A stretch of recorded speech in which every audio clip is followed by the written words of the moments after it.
Hello, everyone.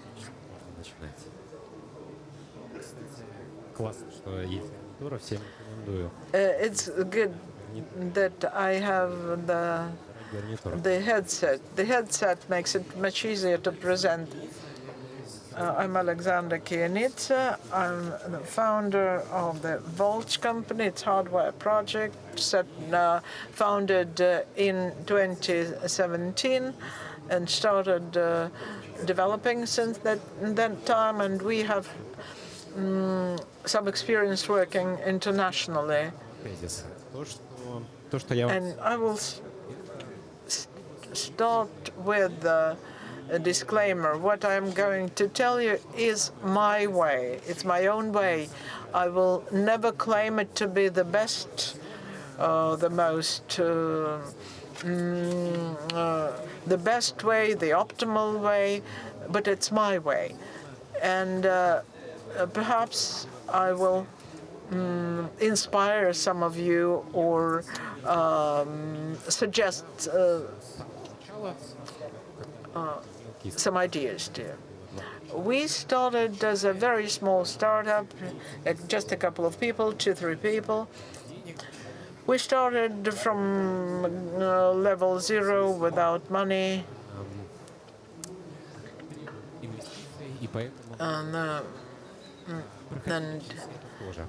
But then our project required investment. That's something we also had to go through. I will tell you about going to international markets, about our engagement with investors, about successful launch of production and closure of production abroad, then how we resuscitated it, then how we went to Nigerian market and worked with China. I'm an engineer, electrician by training, and first I worked for hire and then I launched my own company. It actually helps to be to work for some other company as an employee and make all of your quite a lot of mistakes, and then with all that experience launch your own company. What we do, there are power banks for phones, and we create huge power banks for homes. It is an energy storage device which we assemble and sell to end customers. This is the way it looks. It has nice design. This is one of the aspects that we encountered. What are our competitive advantages over a lot of Chinese products? We decided that a nice design and customer service will be our competitive advantages, which they were. Where we started in 2017 from ground zero without money, we expanded quantity over quality. We were running around, going to meetings, various events, and with our pitches, we traveled to Hungary, to Emirates, to Finland, and pitched our product, pitched our company to the maximum possible number of people. And in 2017, spring for a Finnish company, very good company. It was one of the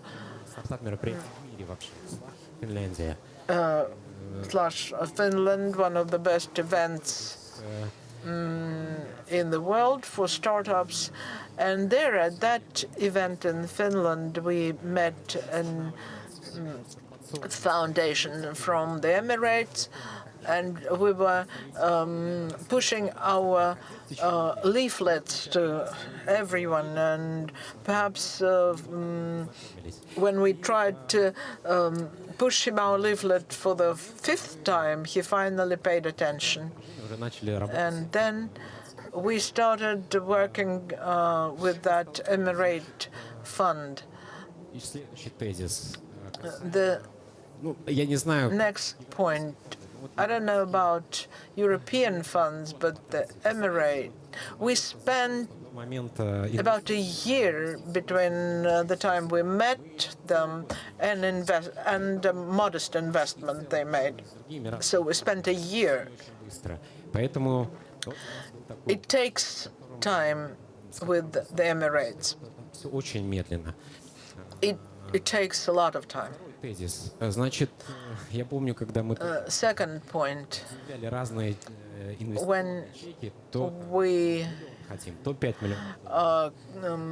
when we made a proposal for $1 million, $5 million, and the first round we attracted only $175,000 in the Emirates, and it was a good thing. Accepting this small funding, fairly small funding, but still getting in that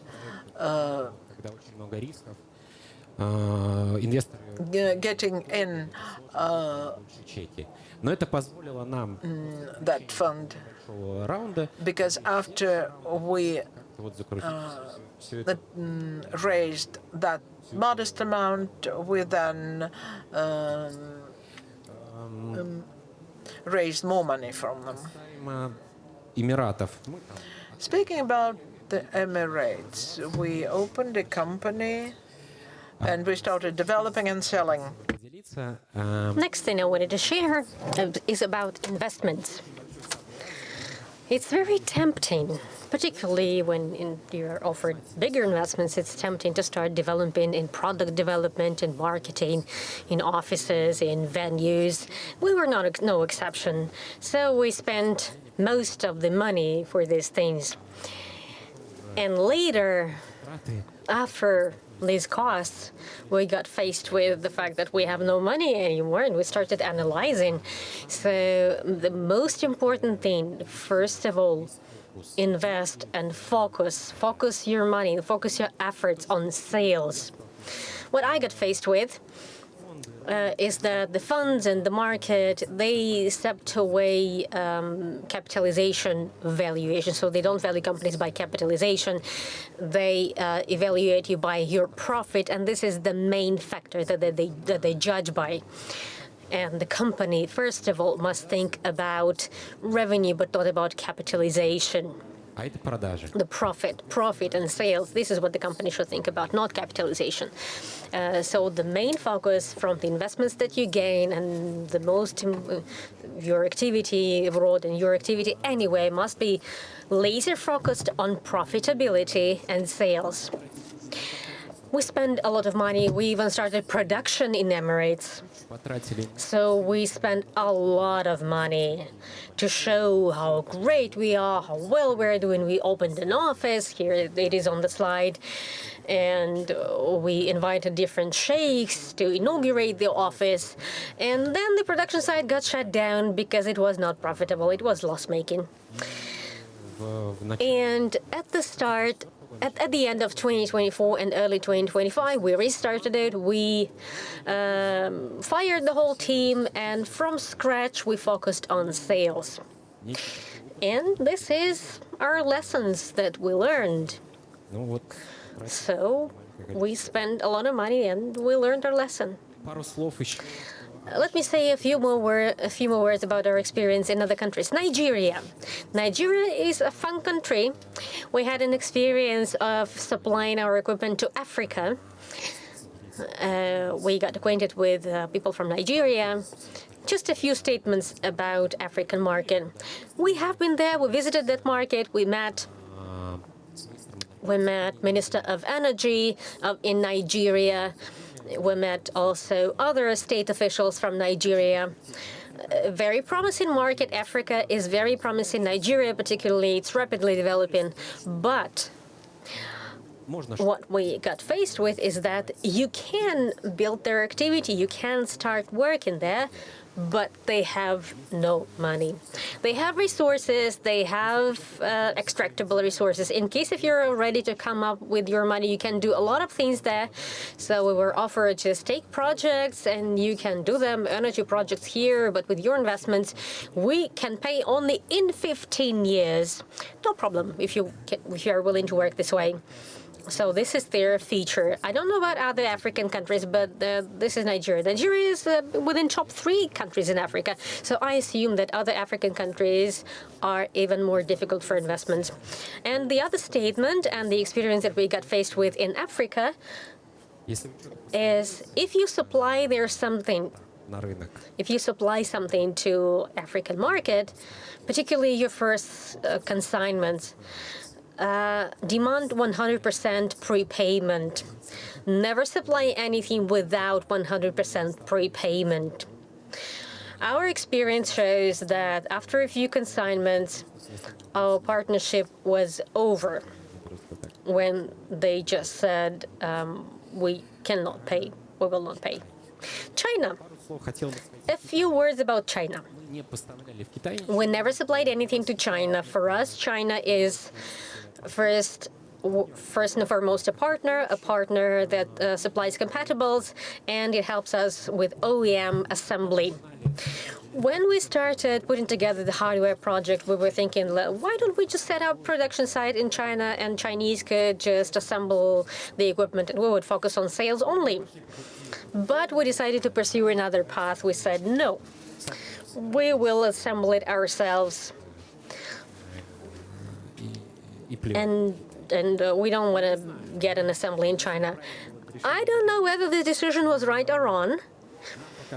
It seemed to us back then that this was the right decision because initially we were focusing on premium segment and it was important to do it in a good quality, to scrutinize every detail. But last year we tried to do contracted assembly there with Chinese OEMs. There are some peculiarities. They assemble really cheap, but it's difficult to make it premium segment, particularly if batches are small. But talking about other businesses, for instance, let's assume it's an IT company, and an IT company works with software, but some sensors are just things that are ancillary products. Of course, the right thing to do is to outsource production of these sensors, and no way you want to assemble sensors in Russia. You want to assemble them in China, simply because a software company majors in software, not in sensors, and it really makes no sense to produce sensors that are just a byproduct in Russia. It's no pleasure, to be honest. And another point that I wanted to make about China, working with Chinese. This is our experience. I'm talking solely about our experience. Chinese, really and truly talking about B2B for Chinese culture is very important. Rituals are very important. It's tremendously important. By the way, in the United Arab Emirates, it's the same. Rituals and culture are super important there. We get faced with such things that you must be wearing suits, you must arrange official meetings with delegations on a high level.